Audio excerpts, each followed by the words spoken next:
अस्सलामुअलैकुम दोस्तों, welcome back to our channel find Urdu. Spectator spectator का मतलब है देखने वाला शख्स, खास तौर पर कोई खेल या तमाशा देखने वाला।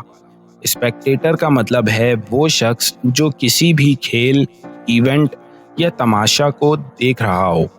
ये आम तौर पर वो लोग होते हैं जो सिर्फ देखने के लिए आते हैं और किसी भी खेल में हिस्सा नहीं लेते। स्पेक्टेटर्स का होना किसी भी इवेंट को बेहतर और एक्साइटिंग बनाता है, क्योंकि उनकी एनर्जी और चीयरिंग इवेंट को मज़ेदार बनाती हैं। फॉर एग्जांपल, फुटबॉल मैच में हज़ारों स्पेक्टेटर्स ने टीम का हौसला बढ़ाया।